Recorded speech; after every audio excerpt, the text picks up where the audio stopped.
Madeira, Manchester, Madrid, Turin, and Manchester again. Aguero!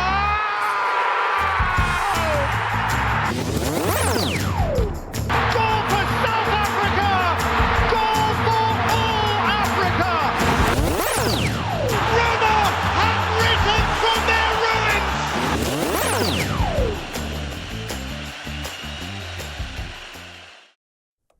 Welcome back to the On Yellow Football Podcast. What episode is this one? Technically 34. Yes. We'll see if 33 wants to export here in about 20 seconds or so. Okay, sounds good. So, technically 34? All right. So, this is On Yellow episode technically 34. So, we've had some great... I think we're going to have a great conversation today just about football, because obviously World Cup is going on. We've been talking about it ad nauseum for the past 3 or 4 episodes. And, we have a lot of things to talk about because it's knockout round football, but specifically round of 16 football, which we've seen some great football moments. We've seen some David versus Goliath moments technically, but we've also seen some kind of last dances. And, because of that, it's going to be a great episode. Really fun to listen to. All right, Zach, let's get into the show. What do you want to talk about first? I think we start with Canada, because obviously Canada's time in the World Cup has come to an end after we lost 3-0 against a very strong Moroccan side. But Morocco now has to play France, so it's going to be an upward battle for them to reach the next round. Now, what were your thoughts on this game? What were your thoughts on Canada's tournament? Obviously, it was a huge moment for Canadian football. It was Canadian football heritage, and the Canadian boys did us proud. Now, what are your thoughts on, the game itself or the tournament? I think, Canada, out of the 3 host nations, they kind of, they did the most with the opportunities they had. They created the most history where, where Mexico and the States losing in the round of 16 seen as a disappointment. Just getting there for Canada is a big deal. And we picked up our first ever point, first win, and first knockout stage qualification and victory. And I think we created a lot more, history for ourselves than the States or Mexico did in this tournament. Exactly. I mean, Mexico, already an established team. Same with the United States, right? I think this tournament was as big for us as the U.S. in 1994 was for the U.S. national team and their history. I think, it was a great tournament for this country. A lot of people that are listening that might not live in Canada or understand Canadian football right now might not understand how big that this is for Canadian football. The infrastructure and the development here and just the knowledge about the beautiful game is it lacks comparatively to other footballing nations. And this tournament has brought so much eyes to the beautiful game, so much new fans.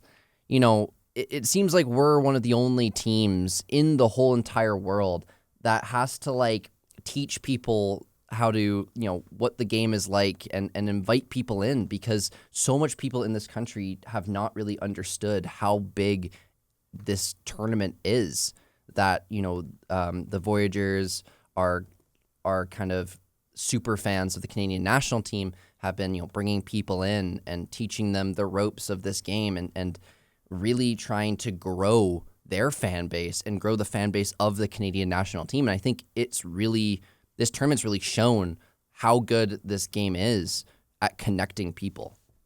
Yeah, I think it's just a big moment in Canadian history that we'll see, more and more kids become interested in the game here in Canada. And hopefully that generates more interest in the domestic leagues. And we see higher turnouts at CPL games as well. Exactly. The Canadian Premier League is a very interesting league to watch. And a lot of people don't really know it. It's a very small league, but it's also just a very new league comparatively to the other leagues around the world. We're less than 10 years in, and we've been growing this game in this country. But it's also just an interesting game to watch as well because of all the new things in it. Obviously, the daylight offside rule is happening and FVS and stuff like that as well. So a lot of things to look at. But that league, I do agree, can grow because there's more eyes on Canadian football, more people coming to Canada to watch football, and it's absolutely huge. I think the biggest thing, though, about this tournament is the youth starting football and more money going into creating infrastructure and developing players, better coaching, better facilities, better access to equipment. And I think we're going to be seeing a surge of Canadian talent in the next 10 years. Maybe not the next World Cup in 4, maybe the next World Cup and the World Cup after that. We'll be seeing a Canadian team that is up there with the United States' and the Mexicos in being 14th place, being in the top 20s, and being a team that can be fighting for those big competitions. For example, the Copa Americas.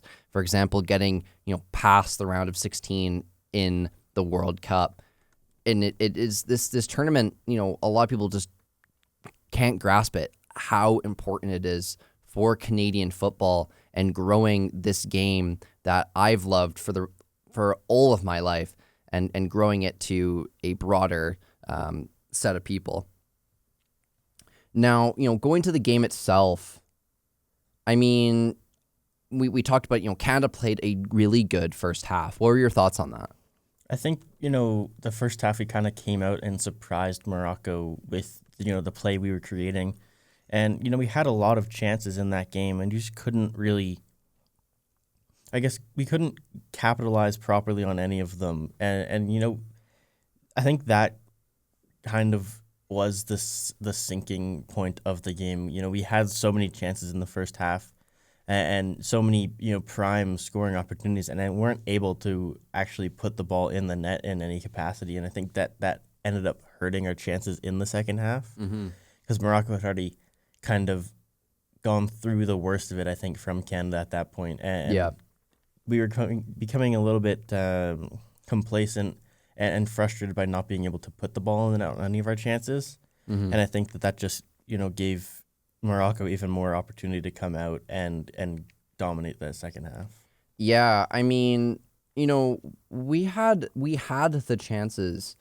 We had 4 shots on target. I mean, Bonu was a fantastic goalkeeper in that game. And I mean, we also had 5 corners. I think, if you're going to look at Canada as a team and you want to critique them a little bit, I think our set piece play needs to be better. We get a ton of corners and a ton of free kicks, but sometimes the delivery lacks. And I think that, if you make the deliveries better, even just like hang it up in the box, you can make them have to make a move, make the goalie have to punch it, make them scramble. And, I think this Canadian team plays better when we're playing uncomfortable, when it's an uncomfortable game because of how scrappy it is on both sides. When the other team's uncomfortable, we thrive on that, on being uncomfortable during our games, and we are almost comfortable in those situations. So, I think we need to maintain that. I think when the game is controlled, and you saw that in the second half with Morocco controlling the game with their chances and scoring some great goals, that, when they got into the game, when they were controlling the game, when they felt comfortable, it hurt Canada. But when the other team feels uncomfortable, we thrive on that, right? I think, just the matter of capitalizing on grade A chances, this team is not the best at. Against Qatar, there were so many chances in that game where we could have scored, quite a few more than 6. Yeah. And I feel like some of the goals we scored were not off of good chances. I think, we left a lot, even in that game, I think, to be desired in terms of finishing. Yeah. And I think that that's something that this team just needs to work on more consistently in the future. Yeah, totally. I think, capitalizing on the chances that we got. I think, we get a lot of chances, and, I think especially when you're against top teams like that, your chances are far and far between most of the time. And, the best teams, or the teams that, beat these big teams, the David versus Goliath moments, is because they capitalized on their chance. They capitalized on the chance to get them in front. And it's something that definitely we could look at and be like, I think we can look at to try to improve, and especially in future generations, is just the capitalization of certain moments during the game, trying to score the goals and the chances. Like, you look at Tanny's shot there, that half turn, beautiful half turn in the shot. Great save, but you need to capitalize on those chances, because we only had like 2 other chances after that moment, or 3 other chances after that moment, that were clear-cut clinical chances that we really needed to take, and we just did not take them. I think it's just a story of our strikers, maybe, not being quite, locked into the game in enough of a way that I think we were looking for. And we scored a fair amount of goals in this tournament, yes, and I think that's good for the confidence of this team in the future.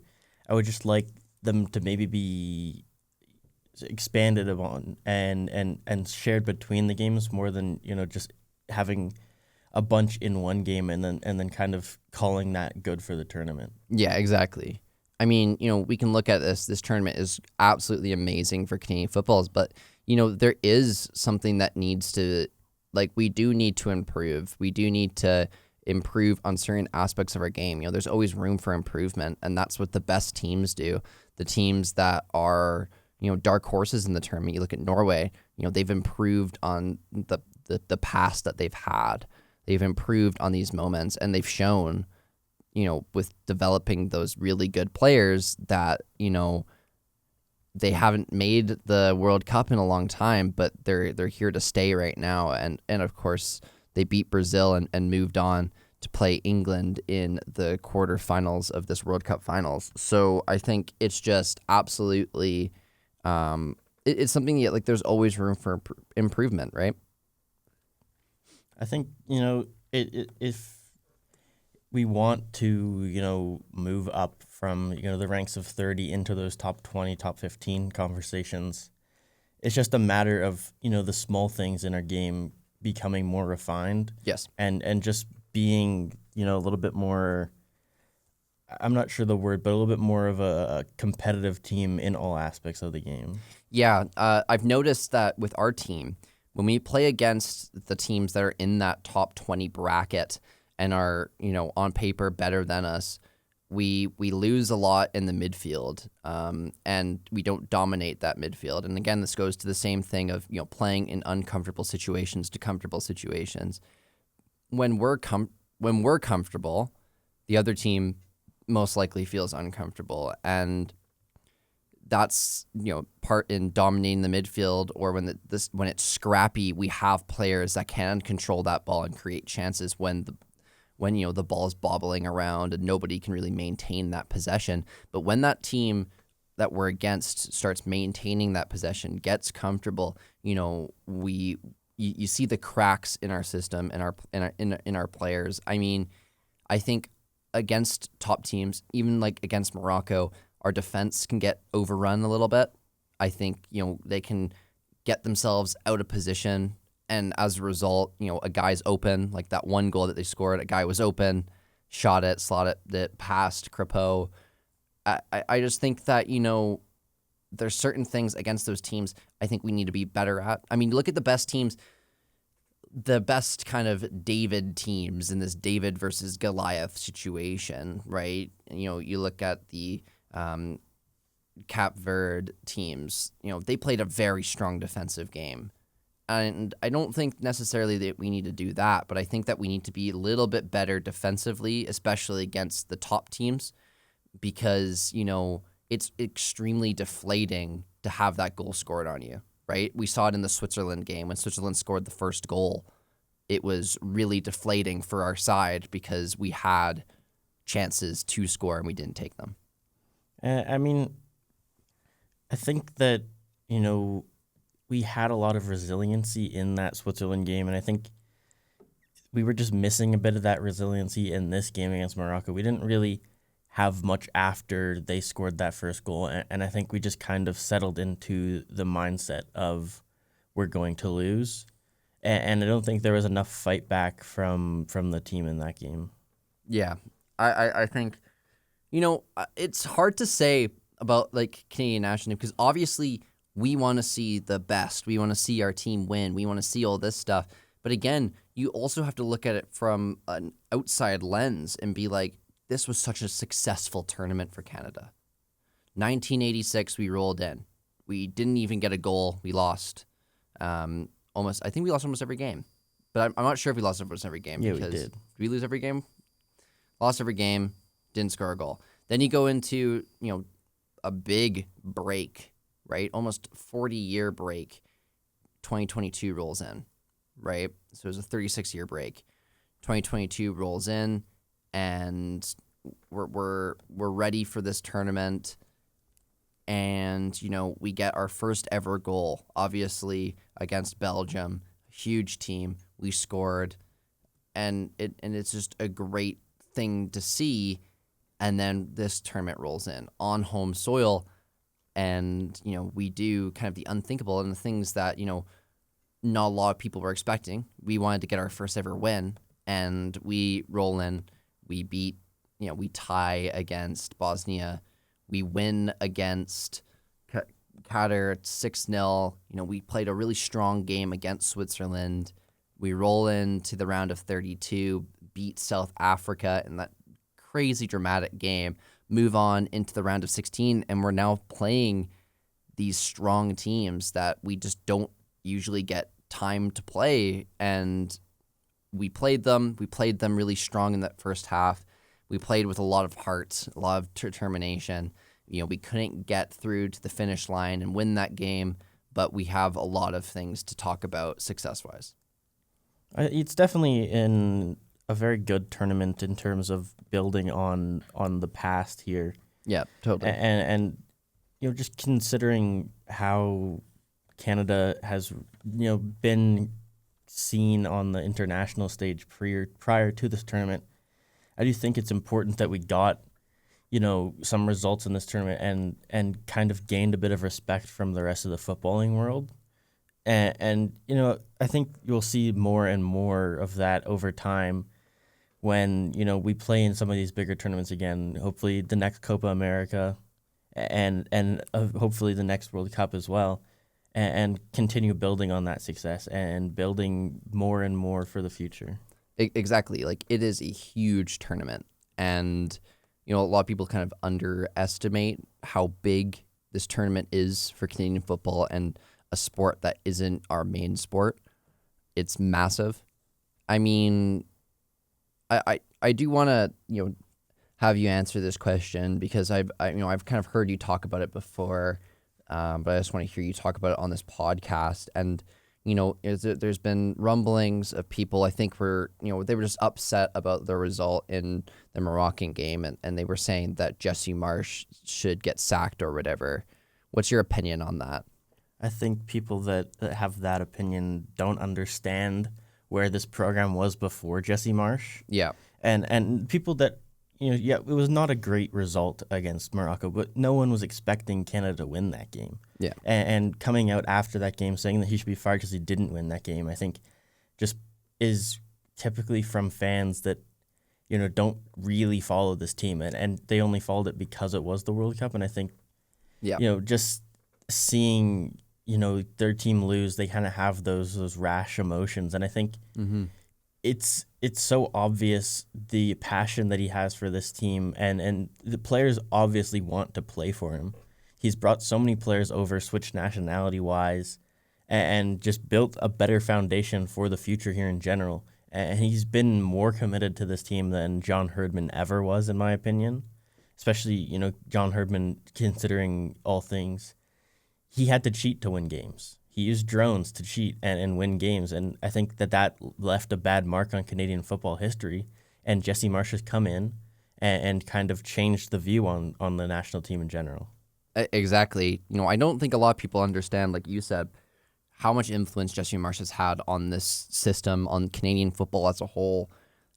People sometimes look at the fact that he is an American and they jump to conclusions that this is just a stepping stone into being the manager for the U.S. national team. But, Jesse Marsh has been adamant, and he has been saying a ton of times that the Canadian national team is the national team he wants to be a part of. And he's really shown, I think I love the fact that, he has all rights to use this as a stepping stone for the American national team, seeing that he was born there, he grew up there.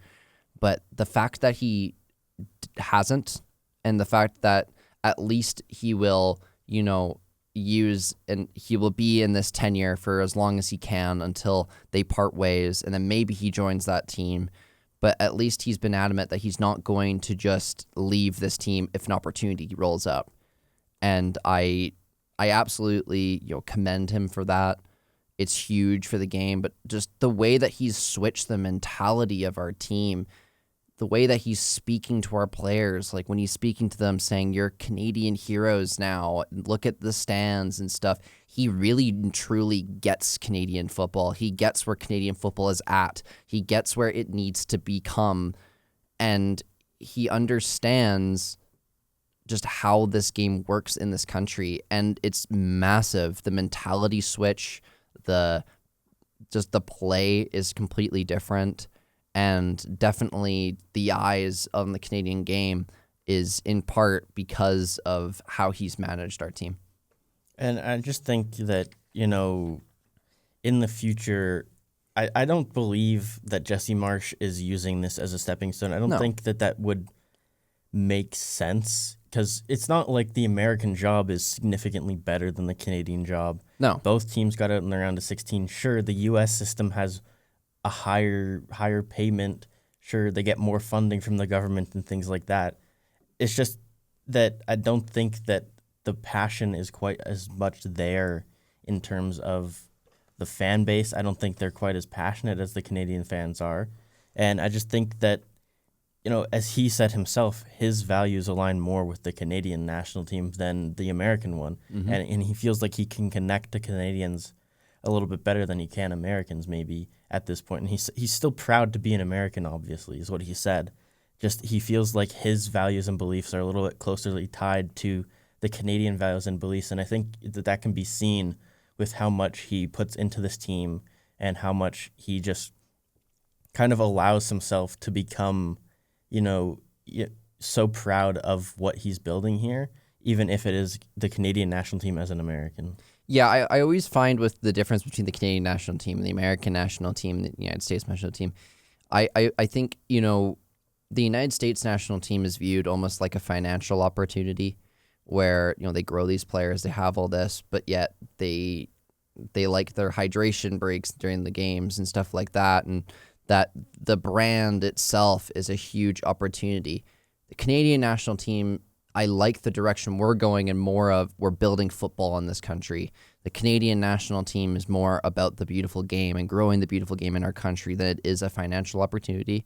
Like it always is going to be, financial opportunity for a lot of people, but I think that, the viewpoint is not necessarily how much money we're going to be getting through the games. It's, how much influence on this game can we do? How can we grow this game? How can we give opportunities for Canadians to look at this game and view this game as high as a hockey in our country? And this tournament has done wonders in that mentality. It has done wonders in, and I think with this tournament, though, I hope, and I think it will, but I hope that this mentality of Canadian football, enjoying Canadian football, will kind of stick and will maintain throughout the other tournaments, not just because it's a World Cup, not just because we're kind of just enjoying the moment and having some FOMO and wanting to be involved in this tournament. I hope that, throughout the other tournaments, like the Gold Cup, like the Copa America, like a ton of other tournaments, I really hope that kind of is involved in. I hope that the fan base stays. I hope that the fan base is even stronger. and I'm really excited to see what the future will become. All right. I say we move on to the next games here. We have 2 games here that are, one of them I really want to talk about, of course, but the other one I want to talk about first, and that is the Erling Haaland show. What a beast that guy is. Obviously scoring 2 goals to beat Brazil 2-1 in the round of 16. Brazil's out. Neymar is done playing international football for the Brazilian national team, and Erling Haaland is showing how good of a player he is. I think it's just been a fantastic tournament for Norway. They've kind of proven that they do belong here, kind of similar to Canada. Just I think a little bit better of a foundation. They've been a top team in the past.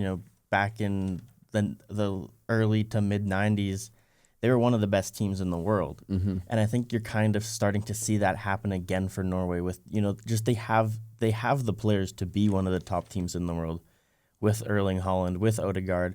And I think they have a team that has a good mix of age with youth. And I think that is always kind of the perfect way to build a team so that the young players can learn from those that, have been there before, have been in this Norwegian national team for a long time. And I think Erling Haaland has really, really taken a step. And if you told him 9 years ago when he was making rap music videos on YouTube that he was going to score 7 goals in the World Cup and potentially even more, he would not believe you. Exactly. I mean, he's that humble professional player. Like he's tied with the Golden Boot right now with Messi and Mbappe, arguably some of the best footballers to ever live. And he's up neck and neck with them. And, he's extremely humble as a player. He knows he's really good, but yet, he's probably one of the most funny, down to earth players, even though he is, Erling Haaland, one of the best players in the world. This is kind of shown through his Snapchat. Have you seen his Snapchat? Yes. I think Erling Haaland's Snapchat is absolutely fantastic. It is the only Snapchat account that I follow just because I need to keep tabs on what Erling Haaland is doing. Because if you guys don't know, Erling Haaland's Snapchat is peak. It is insanely funny and just great. You think of the best footballers in the world, you think of professionals, you think of all these fancy cars, these fancy houses, but you don't think of a Snapchat where he posts pictures of himself in filters. I mean, it's definitely interesting to see how he connects with social media, where you don't really see a player like any other player really connect with social media on that kind of level. And we've kind of talked about this before in a previous episode that, he's kind of the social media star and soccer player at the same time. And I think, he's on so many different YouTube videos. He's really in tune with, with YouTube, seeing as, he used to make rap videos on there. And I think, just being connected to the fans in a different way, makes him a little bit more likable of a player and a player that people can connect to and understand a little bit more. Exactly. I mean, he even answers comments on Snapchat there. One guy asked him if he was gonna beat Messi or whatever, and he said no or something like that. Well, it was Messi just scored and has 7 now. I don't think you're going to beat him in the Golden Boot race. And then he scored 2, and now they're tied. So who knows? And then he said he posted another one after Messi scored his brace against Austria. He was like, Messi is insane or something like that. He has other ones where he's just eating I don't even know, a chicken leg or a piece of steak, I think. He's just a very down-to-earth guy, it would seem. Yeah. And he had one that was really funny. He had he was in a hotel somewhere. I don't know where they're playing next. But there was multiple taxidermy animals and he was showing them and then he showed his face or something, and that was a really funny one as well. But yeah, he shows how much of a down-to-earth player he is. And I mean, you look at the player he is, though, like, just if you look at how good of a player he is, it's the Haaland show. What are your thoughts on his 2 goals? I think, he hasn't really scored any, world beaters in this tournament. He hasn't scored anything that, in my opinion, is like insane. He's just getting to where he needs to be, getting the ball into the right areas, getting himself into the right areas so the ball can get to him and scoring the goals that Norway needs him to. I mean, that second goal was really good, though. Yeah. I just like for Holland, True. Like, I think, yeah, you can say, like that's kind of just like a normal Holland it's a goal. normal Haaland goal, yeah. And a lot of the goals he scores are just him being in those right spots as a striker and kind of, not necessarily, wanting to, be kind of a fancy kind of footballer, just the kind of footballer that gets the job done really well. Well, yeah, and I mean, from an outside lens, if you're watching Haaland, especially during that game, you would say, like, what is this guy doing? Like, he looks really, like, lazy. He's kind of walking. He's not, like, playing with that high intensity. But yet, when he finds an opportunity that he can get a chance or he has that ball, he will, turn into this insanely good footballer, high intensity, and, great passes for the first goal, great pass for the first goal, great pass for the second goal. And I mean, it's just like lackadaisical. Like, you look at the second goal, he's walking, he has the ball, and then he just shoots it, and it's like full power bottom corner. Nobody's going to be saving that. And I think even he was surprised by the goal after his celebration. But, he plays like that bona fide number 9. He doesn't normally, you look at his heat map, he's not like a Harry Kane. Like, he plays in that number 9 role. He's always in that striker position. He's not drifting into the midfield. He's not drifting to the wing. He's constantly in that center place. And that team is built around him. You look at the wingers situations. You got Nusa. You got Bob. You also got that guy, I cannot pronounce his name. Andreas Schedlerup or something like that. Yeah, that plays for Benfica. He's fantastic. He had a great game. He had 2 assists. But again, it's the deliveries. Just passing it right to Haaland on his head. Haaland is scoring. It's built around Haaland. You see the goals that Haaland has scored. A lot of them haven't been the greatest of goals, but he gets himself in the right position, and that team feeds it to him. And what a tournament it's been for Norway. They started the tournament 31st ranked in the world, and now at this stage of the tournament, they've moved up 12 spots up to 19. Yeah. And I wouldn't be surprised if they kept rising. Now, you can't, talk about Norway without talking about the whole team itself, right? Haaland, it is Haaland's show. Haaland is playing insanely well, but that's not necessarily, what wins you games, and that's the whole team. For example, their goalkeeper, Nyland. What a game he had. What a game he had against Brazil. What a game he's had, every single game of this tournament. He's played very well, except against France, but, they were playing their B team. He's 6'5". He's absolutely, like, huge. He made 4 key saves against Brazil. I think without him, that game could have been 4-1 Brazil. He played extremely strong, and, that's what you need. You have Erling Haaland, but Erling Haaland's not going to really help you defensively. It's your whole team, and their goalkeeper kept them in that game, especially in the first half. But, I think what I like about him is he makes himself big. Like, he loves 1v1 situations. He uses his legs, like, a ton to make saves. And it's kind of funny. Like, Brazil kept shooting low, which, again, just went in Nyland's favor because he just made himself big and made the saves. And obviously made that really cool save off of that deflection where he made that save and hit it off that post. But I think, you can talk about Haaland all you want, but Norway, the team itself, is playing really good this tournament. I do think they have a little bit of an underrated midfield as well. Yeah. Not so much Patrick Berg. I think, he's kind of the outlier in that midfield. But, Martin Odegaard and Sander Berg, they drive so much of the play in this team. Sander Berg had 130 touches in the game against Brazil, and Odegaard had 124, and they both just so dominant in the middle of the field, and they really claimed a lot of space against guys like Casemiro and Bruno Guimaraes in this game. And I think the midfield of Norway was a little bit stronger than Brazil, which you wouldn't really expect in this game. Exactly. You know, Brazil tried very hard, and I think that they just, again, could not finish their chances. They had more chances than Norway had, but Norway obviously have Erling Haaland. He took his chances, and he scored them. But yeah, no, the team itself is playing really good. Now, at the starting of the game, Brazil, they got a penalty. So they got, Norway conceded a penalty, and Bruno Guimaraes went to take it. And he did this move that I like to kind of say is called the stutter step. Stutter step penalties. Now, I want to ask you this question.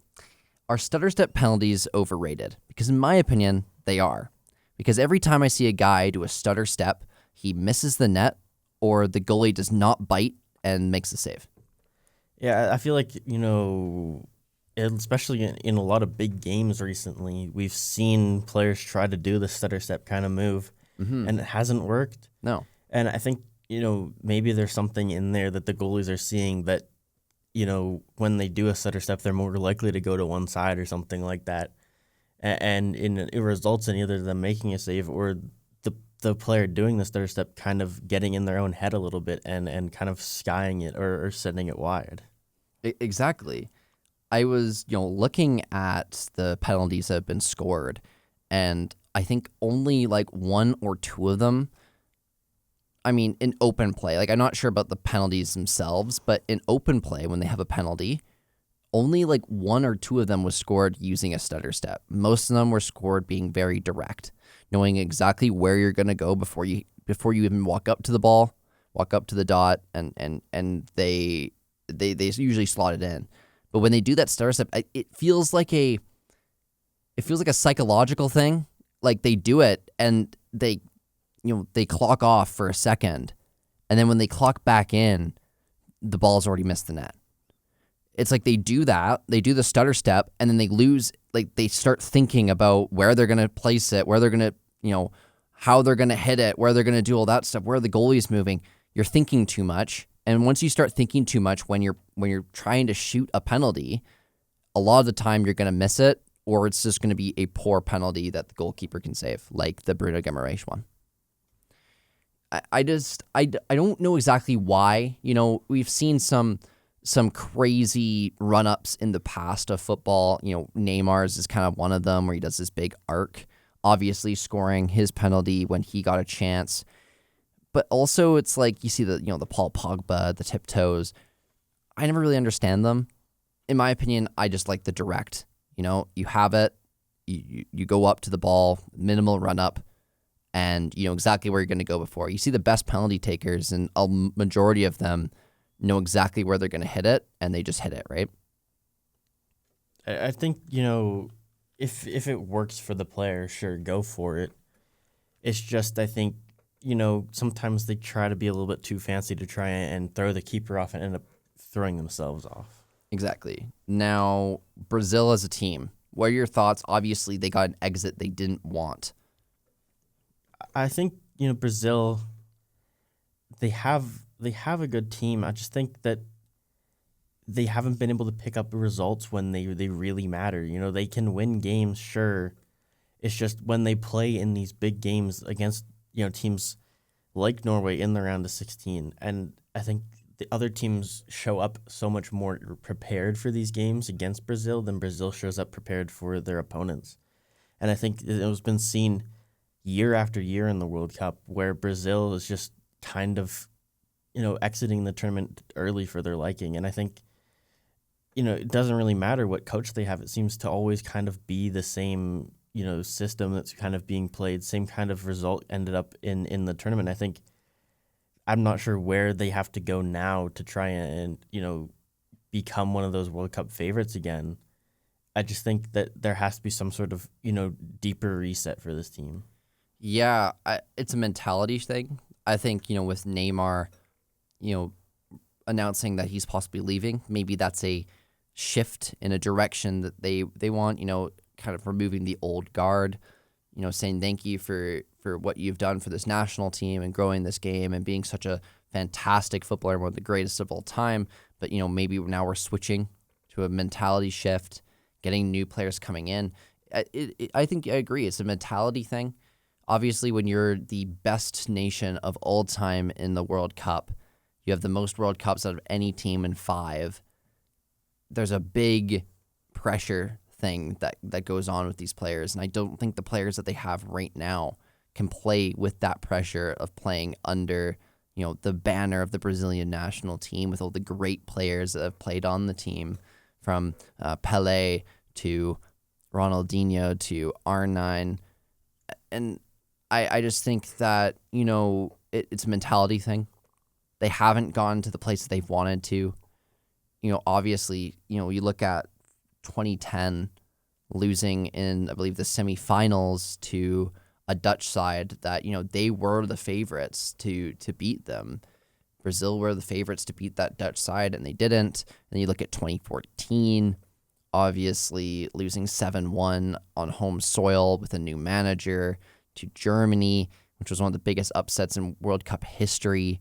Then you go to 2018 where they were all right, but not the greatest. Then you go to 2022 where they won against Croatia in dramatic fashion, but then they lost after that.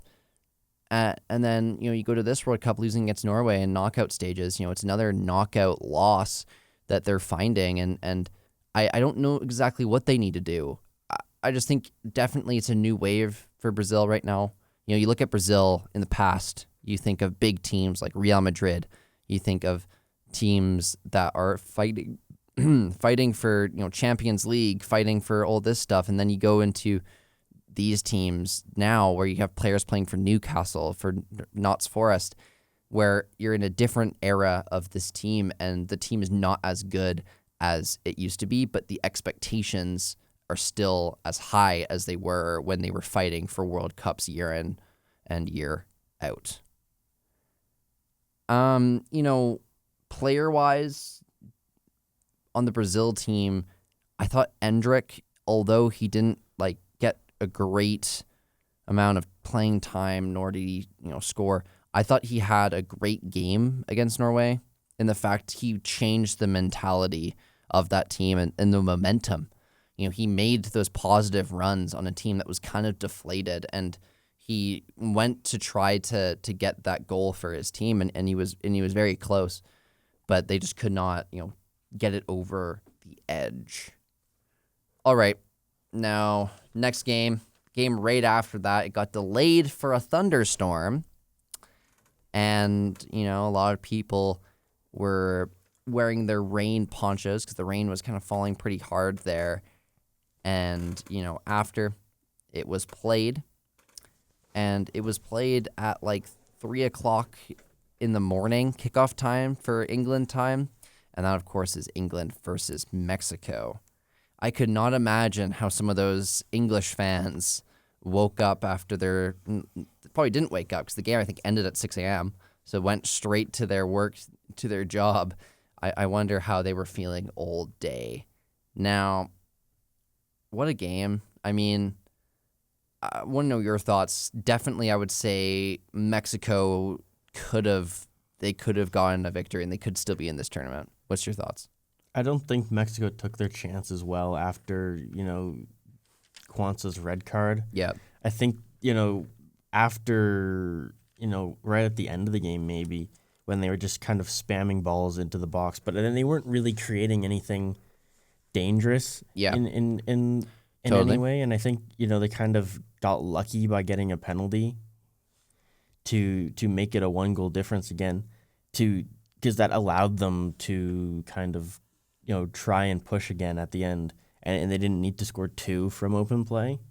I just think that they didn't take their chances well enough in this game. And I think they, going down 2 in 2 minutes, really, really, made it kind of an impossible task. Yeah. As an England fan, I am so happy about this result, maintaining our tournament and being able to play against Norway next game, which is going to be a great game. 2 physical teams, 2 big teams. Teams, there's still a height advantage for Norway technically, but, there's 2 big, strong teams there. it was a game where I think I lost 10 pounds watching and all my fingernails because it was a nail biter for sure, especially watching that game as an England fan. Obviously you got Mexico versus England. It's a big game at the Stadio Azteca. Mexico hadn't lost at the Stadio Azteca in a competitive match since losing against Honduras in 2013. And, it was an upward battle. People can talk about the elevation as well, being insanely high above sea level. I would say, if you're not acclimatized to it, the elevation and sickness could come in. We were good. We fought, but I think Mexico definitely could have taken their chances. They were the better team. They were the better team going into when we scored 2 goals, and then after when they scored their goal, they were completely on all fronts firing to get that goal to tie the game up. I think, without Pickford, we would not be in a situation being in the next round. He played a phenomenal game, and you usually, Pickford's always been a good goalkeeper, but you just don't think so because of the fact he's playing for Everton. When he plays his league matches, he's not the greatest, but when he plays with the 3 Lions, he plays like a new person. And he played on his head. He had 3 saves and 5 defensive contributions, and he made a lot of things, especially in the second half, parking the bus, maintaining that ball, trying to rag the time to make sure that he could keep the momentum on our side, and he did. But I just think that definitely we have to work on a lot of things before the next game.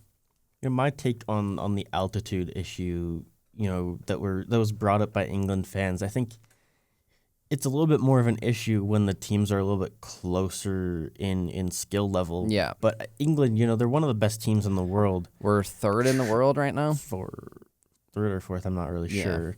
And I think... Or I think 4th in the world, yeah. I think, trying to use that card as an excuse if you did lose would be poor, just because of how much class the English team has and how much, the player values on that team are and what teams they play for. They just have a far superior team to Mexico. So I think if they did end up losing this game, trying to blame it on the elevation, I think would just be a cop-out to try and make the loss seem less embarrassing than it was. Exactly. I mean, you can say all this stuff you want about the fortress of Mexico and all this stuff, but on paper, England should win that game a majority of the time. And we did, but we won it in slim margins. Now, I think the thing you could talk about England is what a park up the bus game that was. We were Park the Bus FC for a majority of the second half after the red card, and we played that really strong. I really liked Tuchel's subs. I think that he subbed in some great players for that Park the Bus FC mentality. He brought on Burns, he brought on Stones, he brought on Jed Spence, all who are very defensive players, and we played a very strong back line. I mean, putting in 6'7" Dan Burn, the height advantage is already there with the majority of our players, but now you have a 6'7" guy, and he was fearless when it came to his headers and all that stuff. Obviously, heading out that bicycle kick attempt by Raul Jimenez, and he had 2 block 6 clearances. Spence had 5 clearances. Stones had 5 clearances. It gave us that defensive solidity to get to that next level and, kind of mend. Like you said, Mexico fired in a lot of crosses and they had a lot of chances, but yet a lot of those crosses were extinguished by an English head. I just have a question for you. Mm-hmm. Do you think Jude Bellingham should have taken the penalty for the hat trick? I don't know, because I don't know how the situation was during the thing. Because Bellingham had the ball, right? But I think Bellingham, gave it to him. There doesn't seem to be any beef where Bellingham wanted to take it and he was like, no, I'm the main taker, right? I think it was one of those things where it was an unselfish thing by Bellingham. It was, you passed it to me for my second goal. I'm gonna give it to you. I just would have liked to see how Charlie, the commentator, would have reacted Yes. to a Jude Bellingham hat trick instead of just the double. Yes, I mean he reacted for the double, but I'm not sure about the main one, the big 3 goals. Only time would tell for that one. But I mean, like, I think Harry Kane played a great game. I mean, he scored the goal that he needed to, and he scored a penalty, but also conceded one. I think it was unfortunate about the penalty call on us. I mean, it is a penalty, and I'm not gonna lie. I mean, it's just unlucky because you're both going for the ball. Harry Kane was not trying to hit the guy's leg; he was trying to go for the ball, but the guy did a decision to put his leg over to get that ball, and Harry Kane didn't recognize that and did hit it. It's unfortunate because those things happen, and it's not like he was trying to do that. It's not like a tackle or even a handball, but we were lucky. We got out of that game, and now we play Norway, a different team and a way different team. But, it was, I think it's just a hard atmosphere to play in as well. I really liked Bellingham. I thought Bellingham was class. I mean, yes, he scored 2 goals, but he was one of the main reasons why we won that game. Defensively, I really liked it. He played 90 minutes, but he played a very defensive game when we were playing in that Park the Bus FC. He played, he had 2 goals, 3 shots on target, 4 dribbles. I really like Bellingham in the situation that he never goes down, rarely. He rarely gets, he goes down on a dive. Like, he will carry that ball as long as he can before he gets pulled down. And that's what I really like about him. He did have kind of a goal-saving kind of play, too. Yes. Where the Mexican player had a chance to shoot it into like a wide-open net from like 2 feet away, and then Jude kind of just came in and got a little bit of a deflection on it and caused it to go over. He made 7 defensive contributions, 3 tackles and 4 clearances that game, which was absolutely it's a great two-way game. And I mean, he's a player that always shines in the big moments, and that's what you need in a World Cup tournament, especially in the knockout rounds. You need a player that can shine in those moments, and Jude Bellingham has shown time in and time out that he is that guy to shine in the biggest of stages, the biggest of moments, and lead the 30 Lions to certain victories. So it is really good there. I mean, Kane, like I said, the first player to score and concede a goal in the World Cup, or concede a penalty in the World Cup. And, I think there's definitely something that we can do now, and we can kind of learn from in the next game and do better, I would say. Gerald Kwanzaa, red card. What's your opinion on it? I think that's the right call. Yeah. He did not need to go into that challenge, with his boot up like that. I think he was already going to win the ball. He had a little bit of a safer challenge there. And he kind of just went full power, kind of trying to injure the guy, I think, maybe a little bit. And he's lucky he didn't break the guy's leg.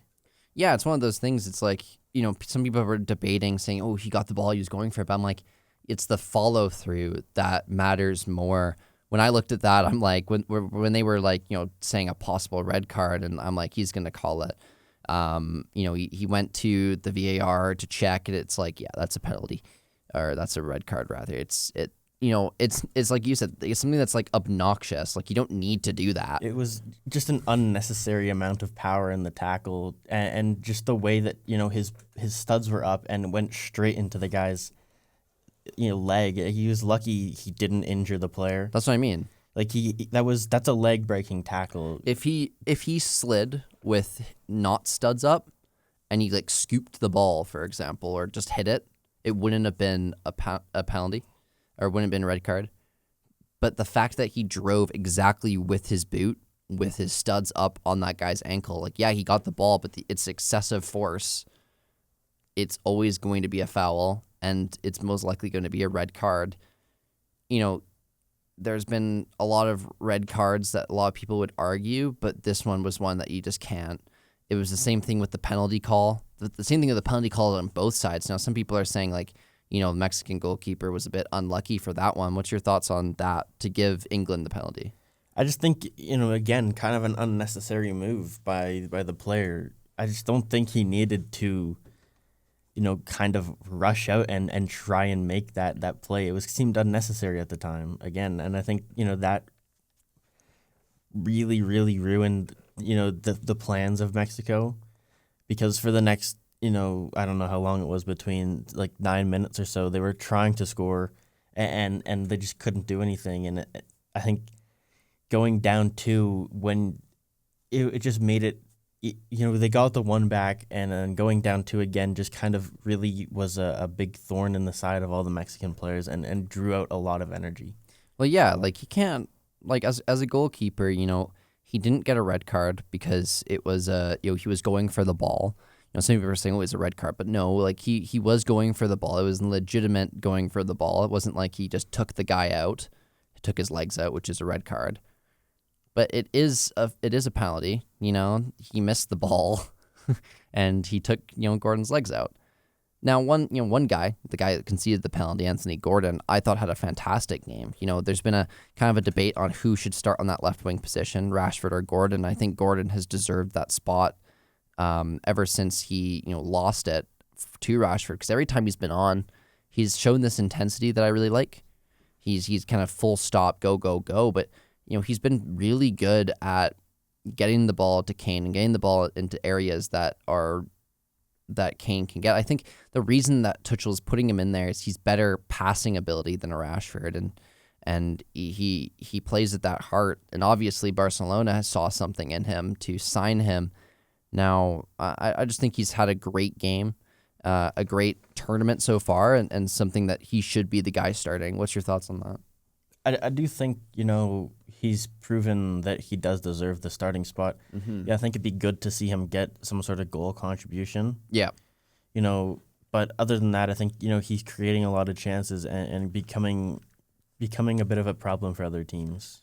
Exactly. He is like becoming a problem for the other teams, and has been kind of a player on that left side that we needed, that's controlling that left side, creating chances, being a problem that's making other players become open. Another thing I can say before we end this episode is Declan Rice again. The first goal that they scored was, Declan Rice driving up the pitch using his creativity, and that's something that Elliot Anderson's addition has brought. We can talk about this. We've talked about this like last episode and a couple episodes ago, but that creativity has really helped, and Elliot Anderson has been a player that has really helped Declan Rice play on England the way he wants to play, not being that defensive midfielder that he's not really. All right, with that being said, Zach, can you do your sign off, please? Bonjour, au revoir, and have a great rest of your week. Thank you guys for listening to this episode. We talked about a lot of great things, and, listen again on YouTube, or watch again on YouTube. Follow us on Instagram, TikTok, and YouTube, all at On a Yellow Pod. And we'll see you for the next episode next Tuesday. See you later, guys.